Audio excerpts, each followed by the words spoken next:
had a question for you, and it is that I've been doing self-inquiry for a little while now, and I noticed that there's a lot of spaciousness in my heart, and I also went to see Muji Baba recently in Zimar the first time, and it was very beautiful. And since then, I've also noticed that I'm definitely in a space where I can be behind the camera lens and uh, be more identified with the witness than in front.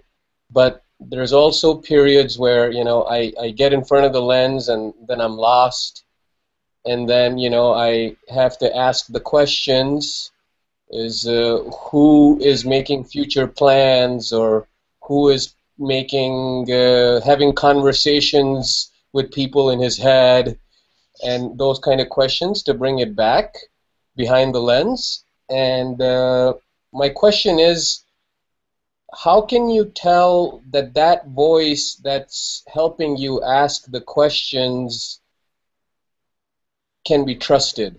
You mean the voice of the self-inquiry itself? You're right. That voice that is sort of helping you bring you back in the place of the witness, and the voice that is saying just stay as the emptiness and observe the emptiness, or stay as the awareness and be empty. How can you tell if that's the right voice? It's very good. This question is very good.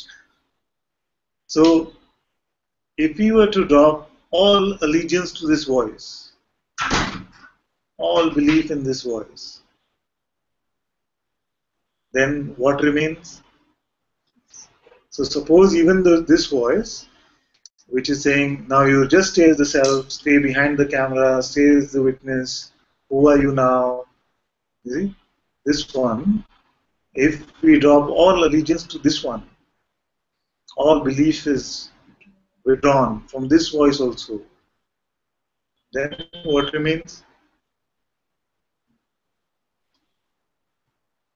Then just nothing, sort of nothing remains. Yes.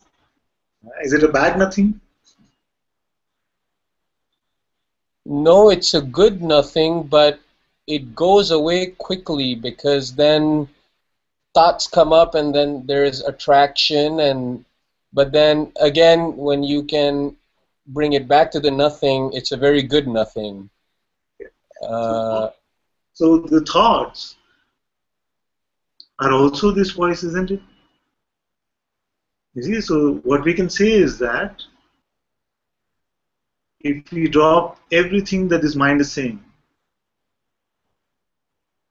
then allow these concepts, who am I aware now, the ones that bringing you are pointing you to your true position,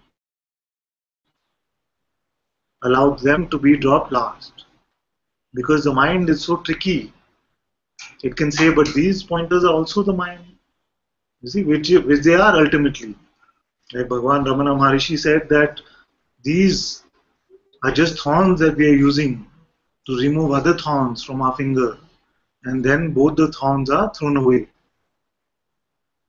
So even who am I is a concept.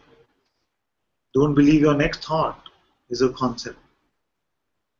But these are just concepts we are removing. There are very few concepts which can be used in this way to help us come to our true nature, to our reality of what we are. So then after they're done with their use, once we remove the thorns from our finger, we don't need to hold on to this thorn anymore. Even this is thrown away. So either we say that this entire voice of the mind is now not going to be believed. And we drop the allegiance to the mind. Then we see that what I am is this awareness, which is aware of the presence of my being. I don't need a thought for that. I don't need a crutch for that, a tool for that anymore. You see? But if we drop the inquiry thoughts, but we still believe other thoughts, then we better pick up the inquiry thoughts again quickly. Yes. Okay, that makes I understand that. Okay, but yeah, sometimes these thorns that I'm using to remove the other thorns, uh, sometimes they get very proactive. Yes, yes. So, That is what I was saying. I was saying a little earlier also that the mind tries to come in and now pretends to be your ally in the search for the self. But even this will be dropped. So if it is coming proactively and saying, who am I? Then mostly it can be used like this as a pointer to check on who you are. But this also, you are absolutely right, sometimes is taken too far. Because I find people who are not using who am I as an inquiry, but they're just going, who am I, who am I, who am I, like a mantra or something. So, yeah, that happens because sometimes when the mind comes really strong and it's really hard to disentangle, I almost have to use it as a mantra for a little bit before I can start sinking into the depth of the question. You know what I mean? yeah. One thing we can inquire into together here right now is that the I that wants to sink into the depth of the question is which one? Which is the inquiry itself, isn't it? So we are inquiring Yes. into who am I, and then there's a I which is coming and saying, I need to use the who am I to inquire into the depth of who I am. So who is this I that is trying to use who am I?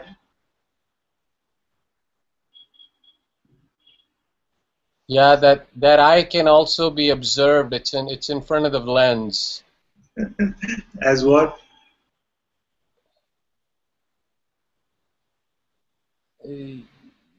It's observable, so it's an object, right? So it's not really me.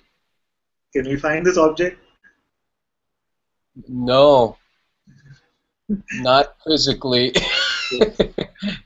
Because this person idea is not even found like atoms and molecules. It is not even found like the body. I can point to the body and say, okay, this body is the person, but is it really? The body doesn't want freedom. The body doesn't want better relationships. The body doesn't want money. You see, so all of these are personal. That's why I say that the person is a second level delusion actually. We can't even find it in this phenomenal realm.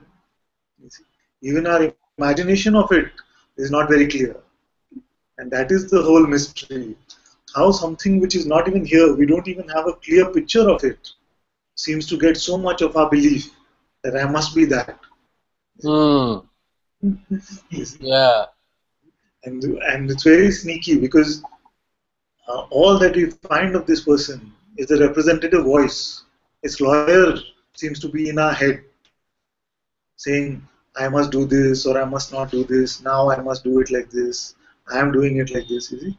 So we're still buying into this idea that I am a separate entity without actually being able to find the separate entity. Therefore, Bhagwan's question, who am I, is so pristine because not only does it wipe away the belief in this false one, it also points us to what is really here. See? So now, even this idea that I am using the inquiry, although relative to all other ideas, we can say it is quite auspicious. But even Hmm. this idea can be used. Even this idea can be used for our inquiry itself. Who is the one that is using the inquiry? Nice. Nice. Okay. Okay. Yeah. Yeah. I need We to need to start start using that question with because because there's some I that's forming around the person that's doing the inquiry now. yes. and it's like a good cop, you Yeah, know, yeah. somebody that gets it, kind of, and is going to use the inquiry. Okay, thank you so much. Very welcome. Very welcome, my dear. You reminded me of this story that I used to share very often, but I haven't shared for a few months. So maybe I can share now again. Yeah. Suppose that we were born into this world which had no mirrors, so we could not see who we are. And everyone around us, starting from our parents, told us that you are a cat. They said you are a cat. Huh? You're a cat. Then even this mind came. It said you are a cat. And what you have to do is get the next bowl of milk. So the entirety of our life became about this belief that I am a cat. And what is my next bowl of milk? How do I get this next bowl of milk? So then various bowls of milk came. Relationships came, relationships went, money came, money went, health of the body came, health of the body went. All of these bowls of milk came and they went. And something still did not feel satisfied, did not find the eternal sense of peace and joy. Then someone comes and says that there is one ultimate bowl of milk, which is freedom. You get that nectar, the nectarine milk, the bowl of milk, which is never ending nectar. And then you will be full of bliss and joy. Then we went to various places trying to get this bowl of milk. I want freedom. The cat wants this bowl of milk. You see, it said this is the ultimate bowl of milk, the never ending nectarine milk. Now I only want freedom. And we try various things to get it. But even this freedom seems so elusive. The cat trying to get to freedom wants to become a free cat. Then you come to a sage like Guruji who says, you're not a cat, can you show me the cat? And initially for many there can be resistance. Says, no, I came for my bowl of milk because I'm clear I'm a cat. So give me my joy and bliss which was promised. Don't ask me to whether I'm a cat or not. So many will leave from satsang. See? Because it is only the sage which is carrying a mirror now. And he's showing you, I'm showing you the mirror, can you show me the cat? So this question, who am I? This inquiry, who am I? Is actually the mirror, which is helping you to see that there is no person here. So many times, even the inquiry, even the greatest pointings of the sages, the cat itself takes on, hoping that it will lead to some bowl of milk at the end. But freedom is not coming to becoming a free cat. It is freedom from the identity of being the cat. So notice that the mind will come in and say, see, now if you do the inquiry properly, you found your way. Now do the inquiry properly, just do it like this. This is just the cat trying to become free. So when you see that there is no cat here, there is no doer, there is nobody here that will become free, then that is freedom. Freedom from the false belief in the idea that I exist as a person. That's a great story. Thank you. I find it very helpful. And It's exactly what I'm doing. I'm the cat that's trying to find my freedom bowl of milk. and then Thank the you. cat says, okay, now you've taken even this away from me. Now what am I supposed to do? So that's why I say that as long as we are not buying our next thought, don't believe your next thought is freedom now, because there is no cat. We only pull up the cat conditioning when we believe our next thought, when we tug at this tree of conditioning through our belief in our thoughts, only then can we pretend to be a cat that even wants freedom. Although it must be said that amongst all endeavors, I would still say that the endeavor for freedom is still can be called auspicious. But sometimes what happens is that this cat either ends up being a very frustrated cat because there is no freedom for the cat, or it becomes a very spiritually egoistic cat. That I got it, I found it, I made it, I'm the best inquirer ever. So like this. So to see. So it's very useful even to see who is the one that's saying, I am using the inquiry now. Who is this I? And to see that even this is the non-existent one.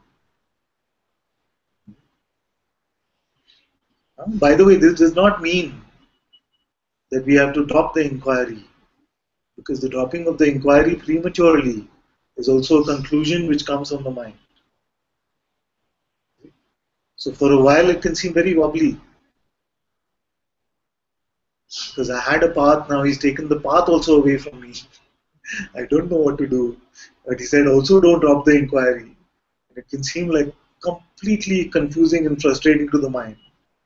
But if you can just stay with this and see what is happening now. See, the dropping of this mental knowing of what I must do, see, is surrender. And as we surrender to this, not knowing, not buying the content of our thoughts, and continuing very naturally to inquire into who am I?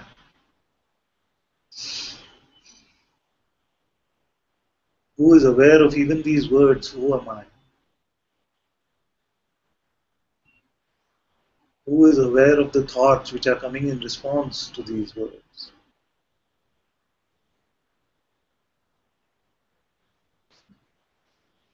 So inquiry can be very, very pristine in this way. Just a sincere asking, who am I?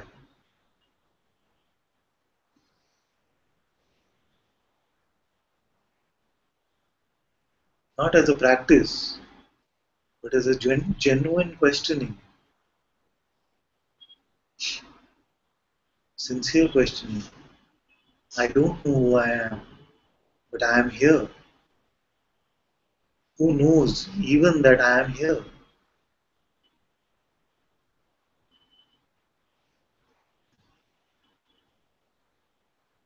And with this kind of openness, this kind of wobbliness, some fear can come. The not knowing what to do next, this kind of fear can come. But just as you continue to remain in satsang,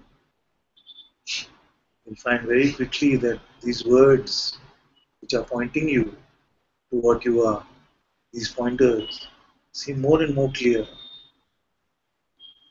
And you've not made a practitioner out of yourself. You've not made a career seeker out of yourself now. You don't know what is going to happen next.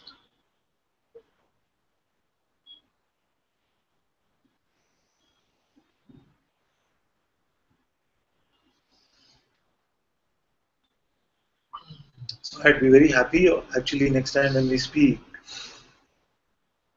if you can say that, what is your finding when you ask, who am I? What is your discovery about who you are? What is your seeing about who you are? Not just how it moves your attention back away from the mind and away from the content of the word. The question was, who am I? And although all the beautiful byproducts can be there,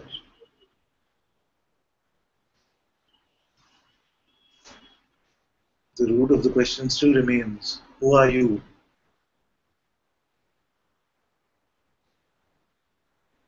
See? So if you sincerely ask this question, who am I?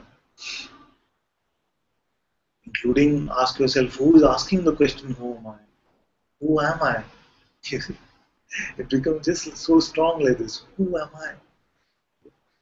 Not even taking on the perspective of the one who's using now. Who am I?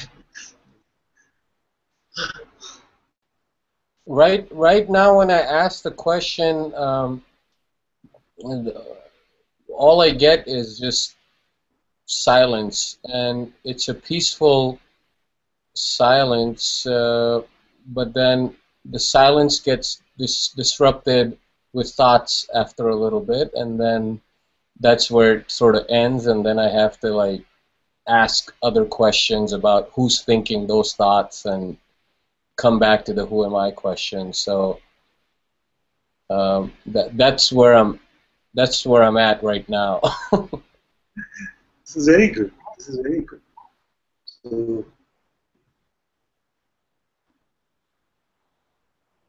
as you continue with this inquiry, we can also look together. We can do the inquiry also together to see whether we can come to the discovery of who you are, the recognition of who you are. Because often I say that there are two things which are happening in satsang. The first is the simpler thing we can say, which is the recognition of who you are. And the second is the dropping of the false conditioning, the false beliefs that we carried about ourselves. So my feeling is that very quickly, in a few satsangs, as we look together, we'll come to this recognition of who we are. And then it is just the old garbage which remains to be thrown out, which will also happen automatically as you remain in satsang. Thank you so much for this beautiful interaction and welcome to satsang.